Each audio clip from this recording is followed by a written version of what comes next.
الشواية هم الناس اللي يعتمدون على تربية المواشي وبالذات الغنم.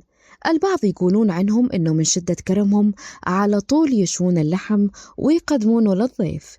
يسكنون بسوريا حول نهر الفرات والرقة والدير والحسكة والنوب ببعض الدول مثل الجزائر. الشواية يشتهرون بالكرم والشجاعة وتمسكهم بالعادات والتقاليد اللي ورثوها من أهلهم وجدودهم، مثل الحيار والثار وإغاثة الملهوف اللي يسمونها دخيل، وكوم من العادات اللي بيها شي زين وشي ما يرضي كثير من الناس. للشواية تاريخهم وخصوصيتهم بالحياة اللي تتوسع بكافة تفاصيلها، مثل الفن، إلهم آلاتهم الموسيقية الخاصة وأغانيهم الخاصة اللي تتناول خصوصية حياتهم وحكاياتهم بلهجتهم اللي تتميز عن غيرها من اللهجات العربية. أكثر شيء نعرف عنهم المواقف الظريفة وطريقة تعاملهم معاها، واللي صارت لكثير من السوريين يأخذونها بسياقات الطرفة ويوصفونها بصفات ثانية مشابهة حول الشواية وتفاصيل حياتهم حول آراء المكونات الأخرى عنهم بهاي الحلقة. من فوق جسر الرقة سلم علي بيدو، ما قدرت ارد سلامه خاف يقولوا اللي تريدو. من فوق جسر الرقة سلم علي بيدو، ما قدرت ارد سلامه خاف يقولوا اللي تريدو.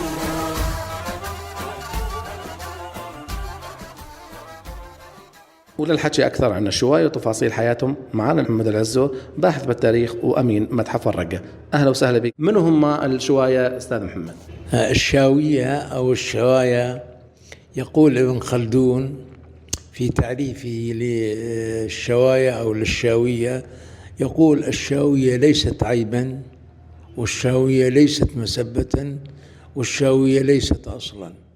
الشاوية هي مهنة تطلق على قوم يمتهنون الرعي وتربية الماشية، لذلك يقولون الشواية. وفي التعريف العام لدينا في الرقة وفي كامل أنحاء الريف السوري أن الشاوي هو من يربي الشاة أو من يطبخ، يعني يطبخون اللحم الشاة أو ما شابه ذلك. لذلك الشواية يعني كلمة عندما دخل هؤلاء القوم مرحلة الاستقرار والزراعة والتطور انتفت عنهم هذه الصلة. لكن للأسف الشديد يعني في العصور الحالية، خاصة في بداية القرن التاسع عشر عندما دخل الفرنسيون إلى سوريا واحتلوا الرقة عام 1922، أحيام هذا المصطلح، مصطلح الشاوية الذي كاد أن يموت، يعني أحيوه بسياسة فرق تسد لإيجاد نوع من الخبث بين ابن المدينة وبين ابن الريف. اللهجة الشاوية هل هي من اللغة الفصيحة؟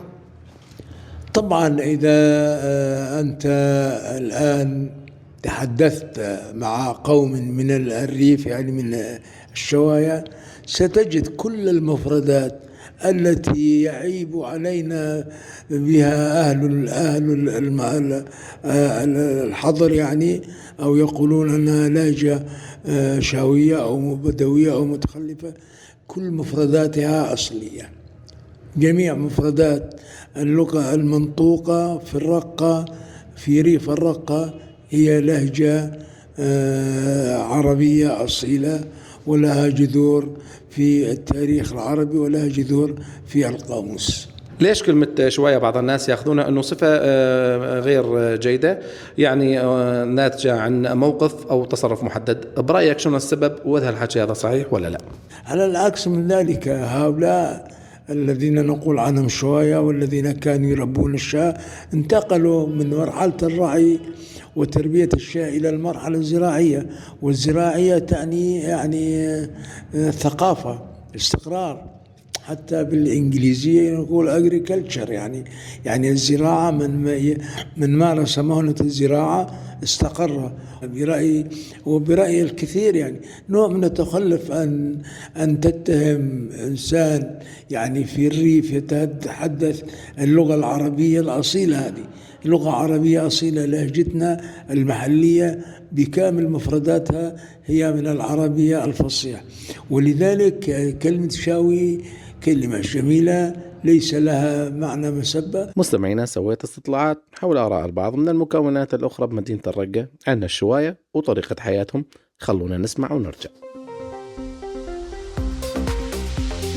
أول ما بيذكروا كلمة شاوي كان يخطر ببالي إنه خيام، جلابية، عقال، جمل، غنم، هيك قصص.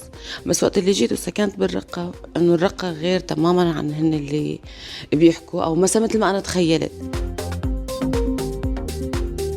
عن أخوتنا وأهلنا الشواية، مجرد ما تقول شاوي سريع في الكرم، سريعين طبعا في الكرم والنخوة، ولكن الجانب الثاني هم جماعة يحبوا الحلو. فبمثل يقول الشاوي ما ينام وجوا راسه حلاوة. غرق واحد من الشواية حاولوا كثير ما طلع، يعني المسكين غواصين وإلى آخره، فزدت له قطعة حلو بس النار طلع الحمد لله وكان سليم. هني من الأشخاص يعني اللي أنا عاشرتهم لفترة طويلة، يعني بالعكس هني من الناس اللي بيحملوا صفات وعادات كتير حلوة، وأحلى شيء فيهم إنهم أكلهم بإيدهم، طبخهم من إنتاجهم، الحياة، البساطة، وعندهم كرم. ضمن الاستطلاعات كان بس يسمعون كلمة شاوي يتذكرون فورا الناس اللي تاكل بديهم، وزاد اللي يحبون الحلو كثير واللي يعيشون ببيوت الشعر.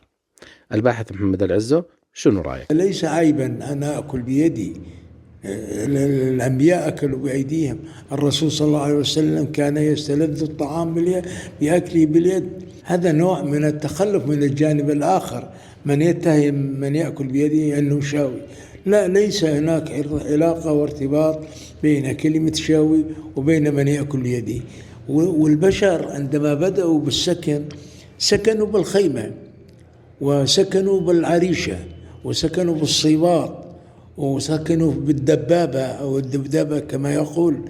لذلك بإطلاق ربط من يسكن بيت الشعر أنه شاوي هذا غير صحيح. يعني هذه مسألة البداوة والمسألة الزراعية هذه في كل الأماكن، حتى في أوروبا. يعني حتى في أوروبا من كان يسكن الخيمة يقال عنه بدوي، يقال عنه بدوي يعني أو قبلي أو إلى آخره.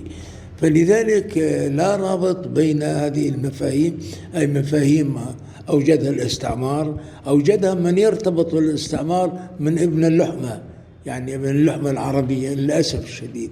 لذلك أبدا ليس هناك علاقة بين كلمة شاوي وبيت شعر وإلى آخره. هذه مسألة حياة وأسلوب حياة ومعيشة، ليس هناك من عيب في ذلك. أيضا يعني الشيء المضحك المبكي يعني أنه والله الشاوي ما ينام على رأسه حلاوة. بالعكس، من يأكل الحلو في المدينة أكثر بكثير من يأكل في الريف. يعني ابن الريف بعيد عن مركز الحضارة، إن وجد في يوم من الأيام شيء حلو من مصنوعات الحضارة الحديثة بده يأكله، يستسيق. وإنسان يعني يأكل التمر، يعني كل الحلال اللي كان تصله هي التمر والسكر، السكاك اللي يصنع مع السكر، الشاي أو ما نسميه. عليك طرخة مولاه أمير وصلك شاوي، أمير وصلك شاوي. طيب الحز، شلون حياة الشواية والتطورات اللي صارت بالرقة أو غيرها من الأماكن اللي يعيشون بها الشواية؟ برأيي ما لم يعد هناك شيء اسمه شاوي، لم يعد أبدا. ما في بيت اليوم في المدينة في الريف إلا ودخله التلفاز، إلا ودخلته الآلة الحاسبة، إلا ودخلته وسائل الشبكة العنكبوتية، الكمبيوتر والنت إلى آخره. فهذا أصبح يتعامل بالحضارة مع أدوات الحضارة. ما عاد يربي يعني اليوم بالرقة لا تجد، وبريف الرقة نادرا ما تجد من يربي الغنم إلا لأنه حتى الأراضي الصالحة للرعي لم تعد. كل الأراضي الآن زرعت وأصبحت تمول المدينة، وأصبحت العلاقات التجارية، العلاقة بين الريف وبين المدينة علاقة متطورة جدا. فاليوم مدينة الرقة من يدخلها يشعر أنه أمام ناطحات سحاب.